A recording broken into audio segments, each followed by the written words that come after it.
Hello, and welcome to another episode of the Driven Shot podcast. My name is Peter Muneme, also known as Barca DNA on Twitter, and today I will be bringing you the match review between FC Barcelona and Atletico Madrid. Barca winning 3-1 at the Spotify Camp Nou to extend their lead at the top of the table. And so, without further ado, let's get to it.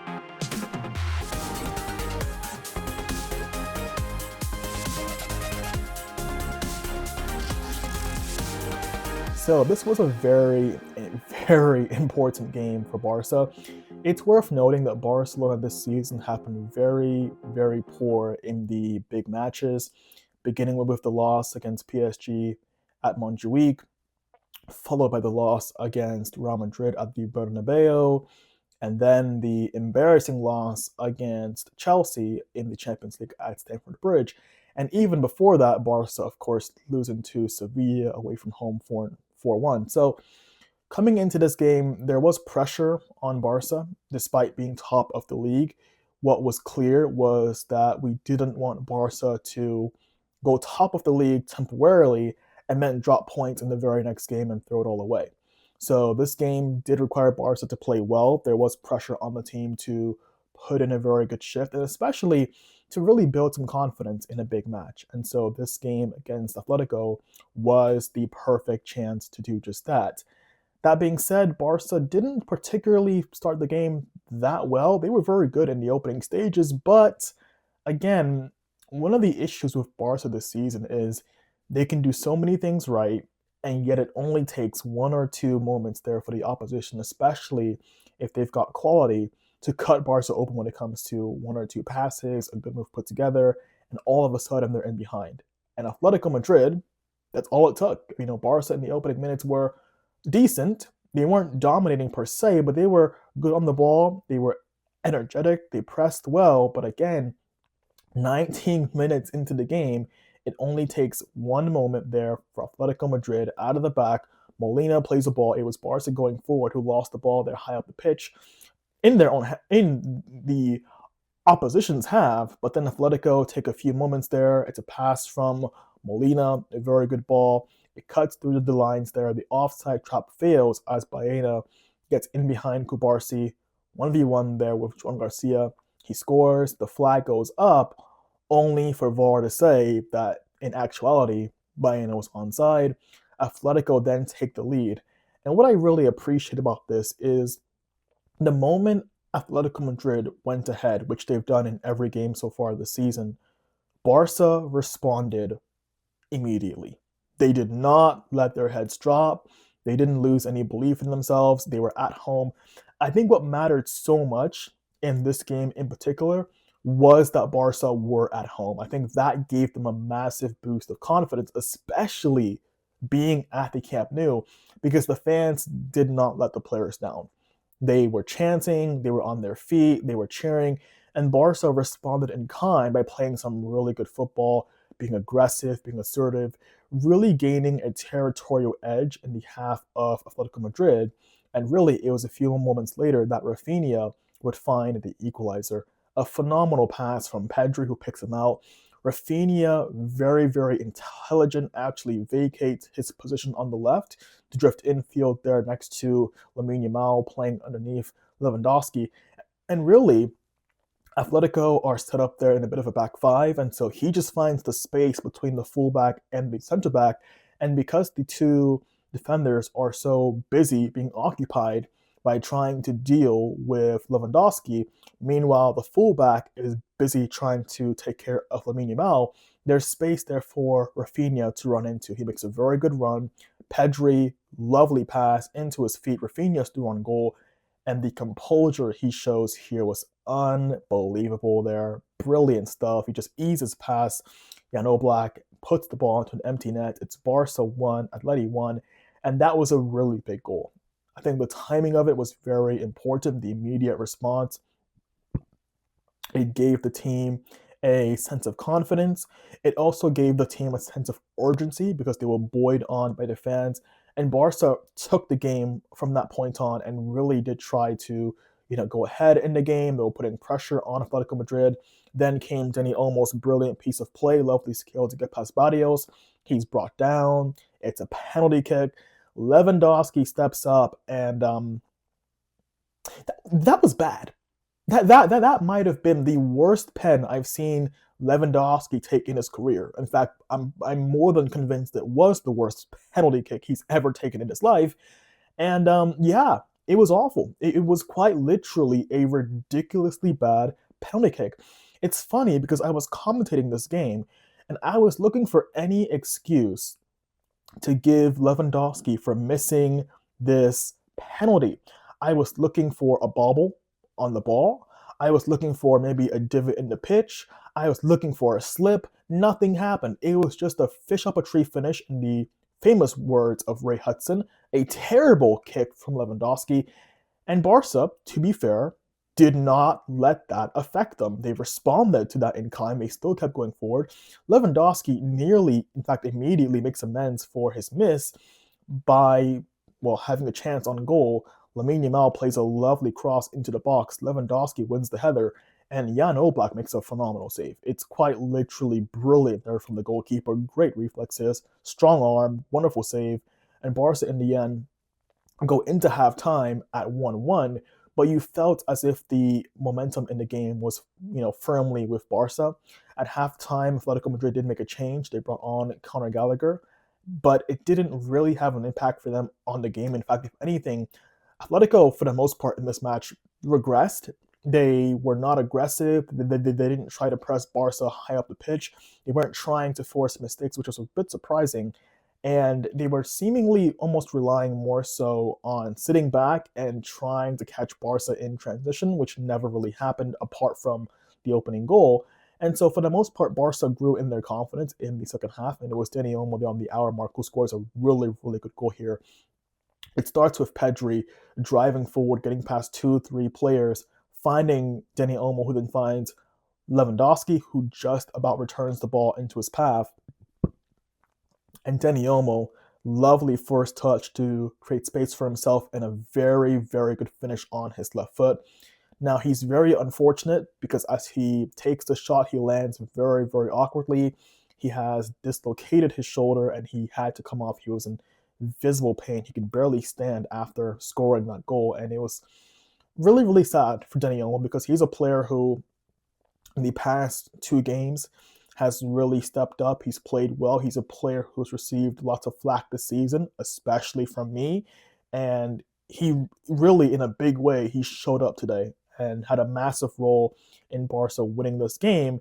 And yet, as it seems for Dani Olmo, as soon as he builds that sense of confidence and flow and rhythm, something has to go wrong. Now, in this case, of course, it's not his fault. There's nothing he can do about this injury. And it's really, really sad that in that moment, when he finally had his moment, for me, scoring the biggest goal of his Barca career so far in such a big game, he then falls down awkwardly and gets injured. It's just really, really sad. So I do hope that, of course, given that the nature of the injury, I hope it isn't serious and that he can recover as soon as possible. Hopefully no surgery is required and he can return maybe in a few weeks. We'll see what the case will be on that.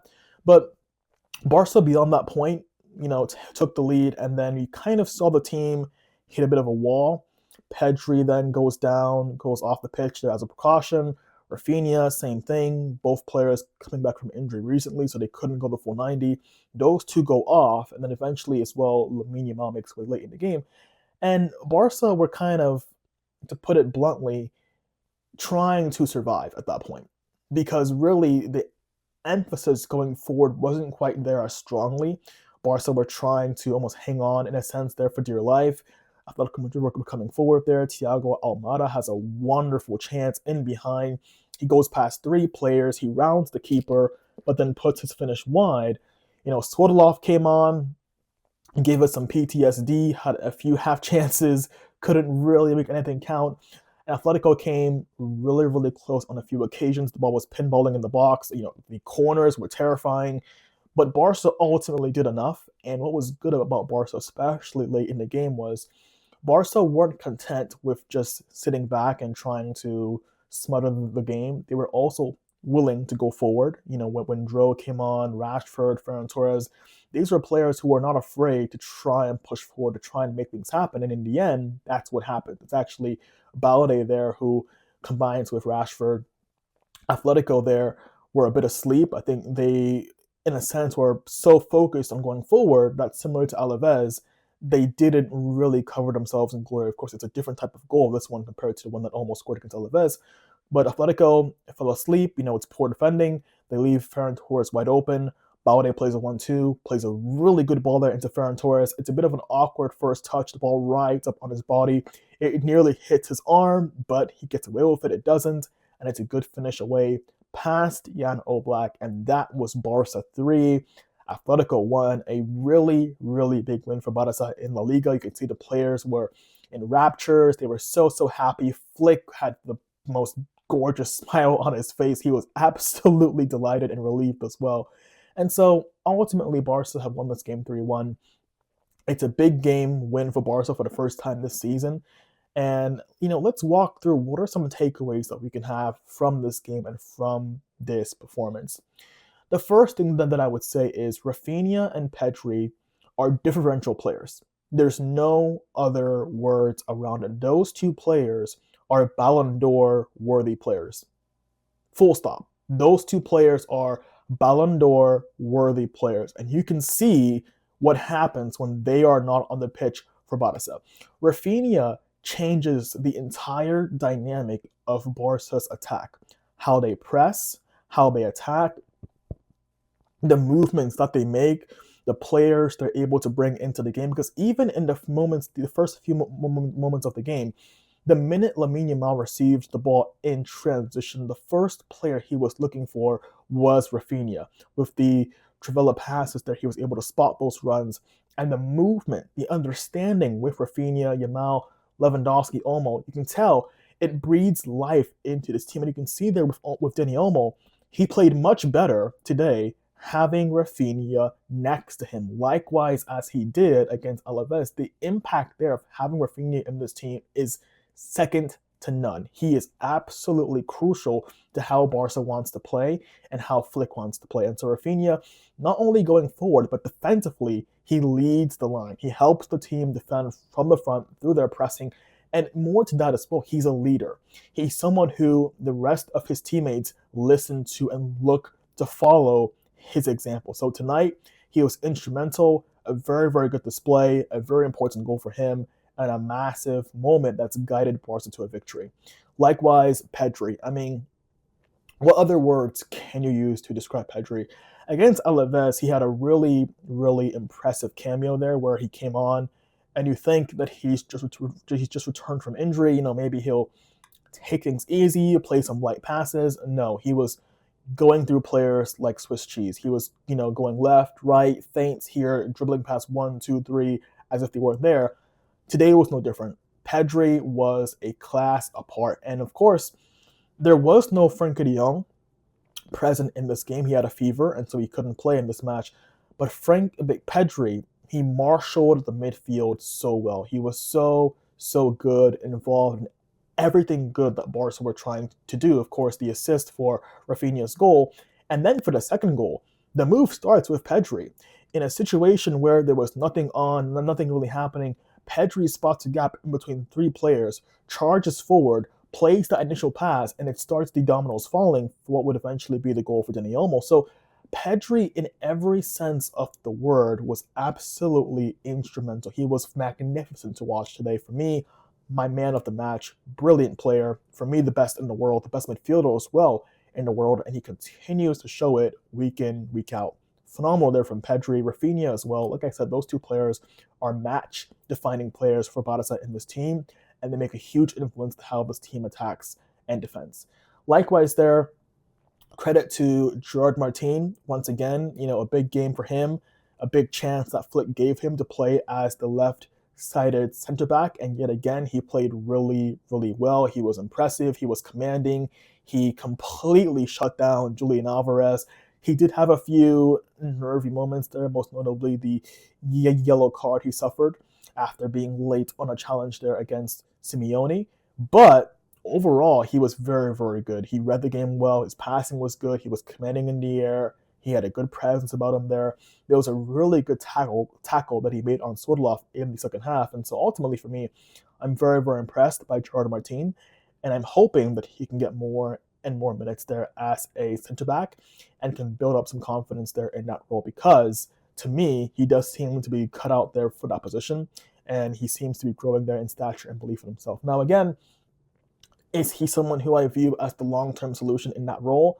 It's, for me, way too early to say either one way or the other. But what I would say is he's having a very similar season to Eric Garcia last season, where he starts off on the outskirts of the team, but then through injuries and necessity, he finds a role for himself in the team and then grows in confidence. And right now, we're seeing that first element there of Jordan Martin starting to understand more and more and more how to play this position and growing in confidence. So where that will lead him by the end of the season, we have no idea, but hopefully it's somewhere good.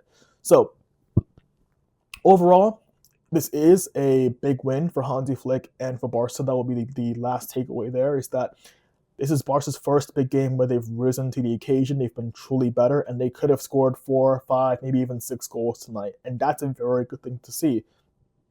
And so what I hope from here is that for Flick, one, this serves as a confidence booster. Again, I have been very critical of Flick recently and the style and the way that Barca have been playing, and yet today I have nothing but praise for him. You know, he really did deserve this moment there, this victory. The players rallied around him. They gave him his, their very best. And in the end, Barca, because of that, have 3 very, very important points. So for Flick, massive credit for the players. This was a very, very hard-working, resilient Barca win. I love the effort, the attitude, the mindset that they had. Again, it didn't have to be perfect. It didn't have to be champagne football. But for me, it was really good football. But also, I loved the hard work. I loved the spirit that Barca embodied in this game to win and to fight and show a real determination there to stake their claim at the top of the league. And so now, Barcelona are for now 4 points clear. Real Madrid play against Bilbao later on today. We'll see how they get on. But until then, I will see you guys very, very soon. Take care of yourselves, stay safe, and Visca Barça. Thank you so much for watching, for your attention, and I will see you at the weekend for Barca's game against Betis. Take care.